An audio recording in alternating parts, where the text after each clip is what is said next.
O tema da mensagem é a ressurreição de Jesus desde 3 ângulos. A ressurreição de Jesus desde 3 ângulos. 1 Coríntios 15, 14 diz: e se Cristo não ressuscitou, é vã a nossa pregação e vã a vossa fé. A ressurreição de Jesus Cristo é a prova indiscutível, é a prova incontestável, é a prova mais consistente que o cristianismo tem sobre qualquer religião. Se Jesus Cristo não tivesse ressuscitado, o cristianismo seria uma mera farsa. Só que ele ressuscitou. O cristianismo sempre se apoiou no fato histórico da certeza absoluta da ressurreição do nosso Senhor.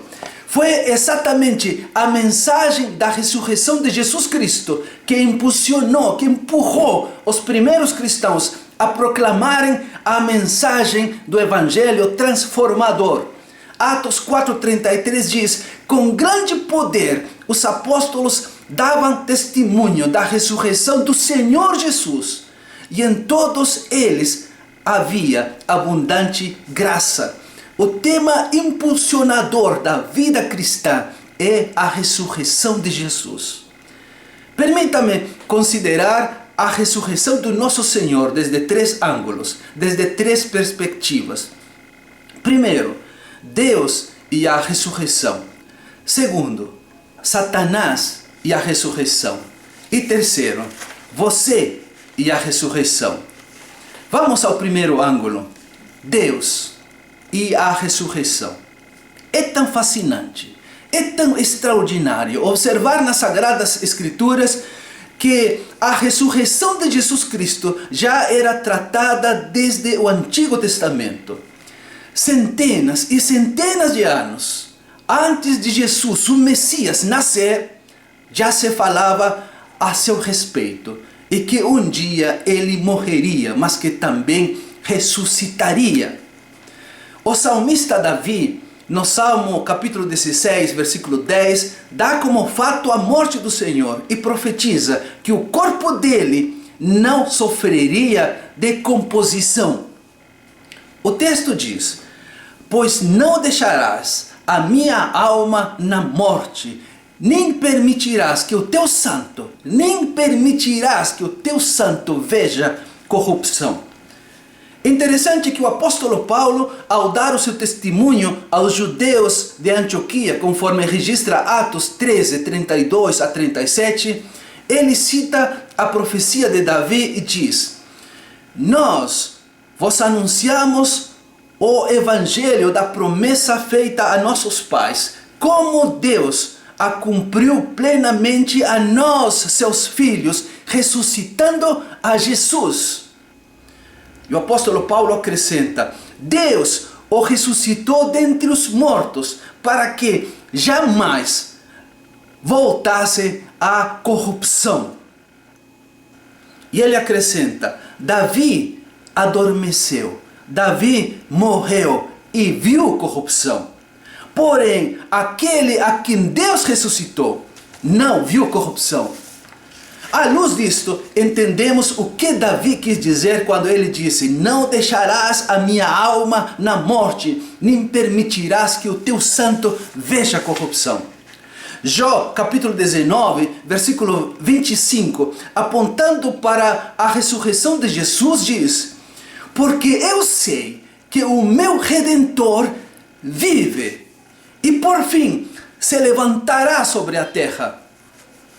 Quando ligamos os pontos entre o Antigo Testamento e Novo Testamento, chegamos à seguinte conclusão: realmente Deus está conduzindo a história. A ressurreição de Jesus Cristo sempre foi parte do plano de Deus.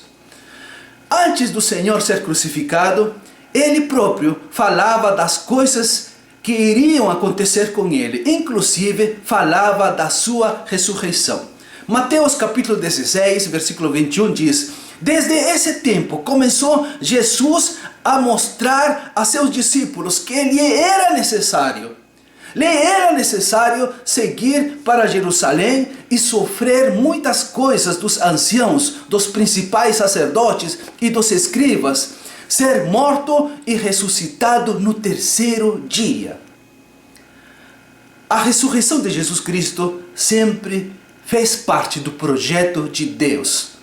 Mateus 17, 22 e 23 diz: reunidos eles na Galileia, disse-lhes Jesus: o Filho do Homem está para ser entregue nas mãos dos homens, e estes o matarão, mas ao terceiro dia ressuscitará. Jesus Cristo sabia que ele iria morrer, que ele morreria crucificado, mas que ao terceiro dia ele ressuscitaria. Mateus 20, 17 a 19. Estando Jesus para subir a Jerusalém, chamou à parte os 12 e em caminho lhes disse: eis que subimos para Jerusalém, e o Filho do Homem será entregue aos principais sacerdotes e aos anciãos. Eles o condenarão à morte e o entregarão aos gentios para ser escarnecido, açoitado e crucificado, mas ao terceiro dia ressurgirá. Desde a perspectiva de Deus, a ressurreição de Jesus Cristo era uma necessidade. Mateus 16, 21 mostra claramente que era necessário que Jesus Cristo sofresse, morresse, para finalmente ressuscitar no terceiro dia. Desde a perspectiva de Deus, a ressurreição de Jesus Cristo também é evidência de vitória. Vitória sobre a morte. Em 1 Coríntios 15, 55 e 56, o apóstolo Paulo pergunta: onde está, ó morte, a tua vitória? Onde está, ó morte, o teu aguilhão? E ele acrescenta: o aguilhão da morte é o pecado. Isto é, o que induz à morte é o pecado. O impulsionador da morte é o pecado.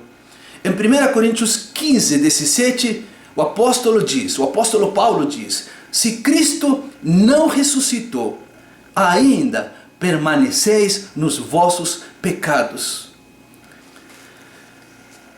Vamos ao segundo ângulo: Satanás e a ressurreição. Satanás sempre fez de tudo, para tentar anular a missão de Jesus Cristo nesta terra. Por exemplo, quando Jesus Cristo esteve no deserto, antes de iniciar o seu ministério público, Satanás tentou o Senhor com a finalidade de desviá-lo da sua missão salvadora. Jesus Cristo poderia não ter morrido, só que ele morreu por nós. Voluntariamente ele se entregou por nós. Ele quis nos salvar. Ele quis nos dar vida. Ele quis nos dar vida abundante. Em João 10:10, Jesus Cristo diz: o ladrão vem somente para roubar, matar e destruir. Ele diz: eu vim para que tenham vida e a tenham em abundância. Interessante que quando Jesus Cristo declarou pela primeira vez a sua morte e ressurreição, Satanás tentou usar Pedro para anular o plano de Deus. Mateus 16, 21 a 23 nos diz que desde esse tempo começou Jesus Cristo a mostrar a seus discípulos que lhe era necessário seguir para Jerusalém e sofrer muitas coisas dos anciãos, dos principais sacerdotes e dos escribas, ser morto e ressuscitado no terceiro dia. Repare.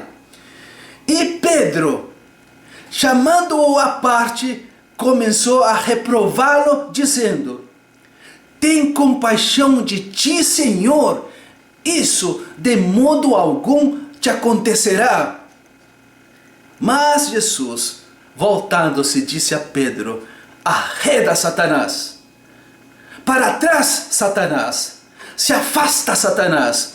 Tu és para mim pedra de tropeço, porque não cogitas das coisas de Deus, e sim das dos homens. Era necessário que Jesus Cristo morresse, para logo ressuscitar no terceiro dia. Quando eu era criança e assistia cenas do sofrimento do nosso Senhor em filmes, eu ficava com tanta raiva contra seus agressores. Eu pensava, se eu estivesse lá, eu teria feito alguma coisa para impedir os sofrimentos do meu Senhor. Mas quando eu leio que de fato Pedro intentou impedir e a repreensão que ele ouviu de Jesus, na realidade teria sido uma tentativa de anular o plano de Deus. Jesus Cristo diz que era necessário que isso acontecesse. Era necessário que ele sofresse. Era necessário que ele padecesse. Era necessário que ele morresse na cruz do Calvário por você e por mim. E era necessário que ele ressuscitasse. As tentativas de Satanás não conseguiram evitar a missão de Jesus Cristo aqui na terra. Vamos ao terceiro ângulo. Você e a ressurreição. Aqui cabe perguntar: você acredita realmente na ressurreição de Jesus Cristo? Você acredita realmente que Jesus Cristo está vivo? Você acredita no Cristo vivo? Você acredita no Cristo ressurreto? Você acredita nele? Se a sua resposta é sim, se você acredita no Cristo vivo, se você crê no Cristo vivo, então demonstre-o. Demonstre-o. Se Cristo venceu a morte para te dar vida, então mostre fatos, mostre evidências, mostre atitudes, mostre conduta, que você de fato tem a vida abundante. É lamentável você encontrar pessoas que se dizem cristãs, que dizem que servem ao Cristo vivo, mas que o seu testemunho demonstra totalmente o contrário. Dizem que servem ao Cristo vivo, mas parece que servem a um Cristo morto. Jesus Cristo em João 10:10 diz: eu vim para que tenham vida e a tenham em abundância. Se você é cristão, viva então a vida abundante. Ser cristão e viver do jeito que o mundo quer não tem sentido. Ser cristão e viver do jeito que Satanás quer não tem sentido. Ser cristão e viver do jeito que a nossa própria carne quer tampouco tem sentido. Temos que viver do jeito que o nosso Senhor ressurreto quer. Se realmente estamos em Cristo, a nossa vida tem que ser diferente. 2 Coríntios 5:17 diz: se alguém está em Cristo, nova criatura é. As coisas velhas já passaram, eis que tudo se fez novo. Romanos 6:4 diz: fomos, pois, sepultados com ele na morte pelo batismo, para que, como Cristo foi ressuscitado dentre os mortos, pela glória do Pai, assim também andemos nós em novidade de vida. Bendito seja Jesus Cristo, o Cordeiro de Deus. Bendito seja Jesus Cristo, aquele que venceu a morte. Bendito seja Jesus Cristo, aquele que ressuscitou ao terceiro dia. Cristo vive. Ele vive e reina para todo sempre. Amém.